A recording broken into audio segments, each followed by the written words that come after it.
Reserving the right to object, my oath of office is to the U.S. Constitution, not to any foreign nation, and no matter how sympathetic the cause, my oath of office is to the national security of the United States of America. We cannot save Ukraine by dooming the U.S. economy. In March, inflation hit a 40-year high. Gasoline alone is up 48%, and energy prices are up 32% over the last year. Food prices have increased by nearly 9%. Used vehicle prices are up 35% for the year, and new vehicle prices have increased 12% or more. Yes, inflation doesn't just come out of nowhere, it comes from deficit spending. The United States spent nearly $5 trillion on COVID-19 bailouts, leading to one of the highest and most sustained levels of inflation in U.S. history. Americans are feeling the pain, and Congress seems intent only on adding to that pain by shoveling more money out the door as fast as they can. This bill under consideration would spend $40 billion. This is the second spending bill for Ukraine in 2 months, and this bill is 3 times larger than the first. Our military aid to Ukraine is nothing new, though. Since 2014, the United States has provided more than $6 billion in security assistance to Ukraine. In addition to the $14 billion Congress authorized just a month ago.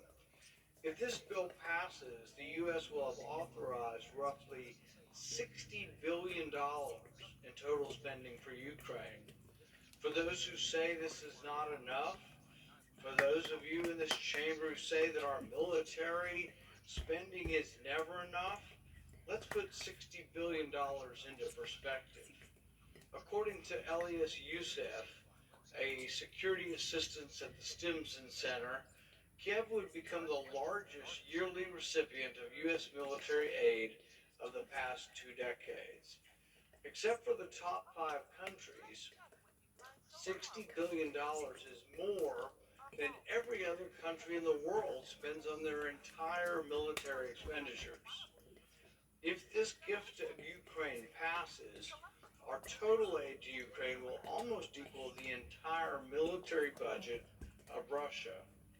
And it's not as if we have that money lying around. We will have to borrow that money from China to send it to Ukraine. The cost of this package we are voting on today is more than the U.S. spent during the first year of the U.S. conflict in Afghanistan. Congress authorized force, and the president sent troops into the conflict. The same cannot be said of Ukraine. This proposal towers over domestic priorities as well. The massive package of $60 billion to Ukraine dwarfs the $6 million spent on cancer research annually. $60 billion is more than the amount the government collects in gas taxes each year to build roads and bridges.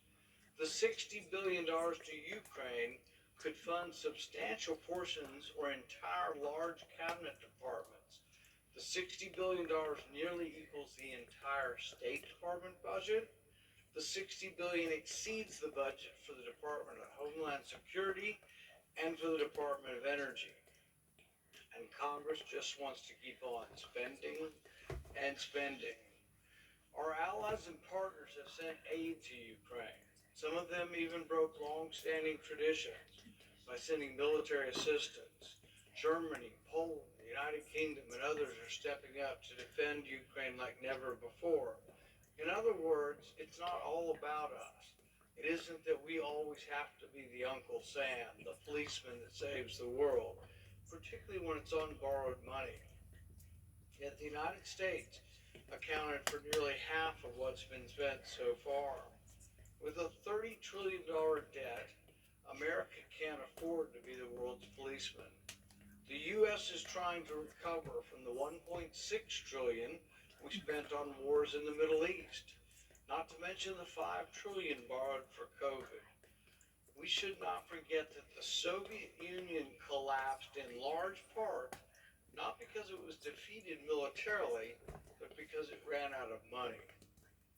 In an attempt to save Ukraine, we will doom, or will we doom the United States to such a future?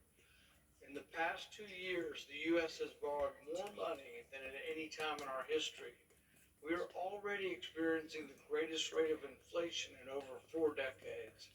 The assault on monetary discipline is untenable, and it cannot go on forever.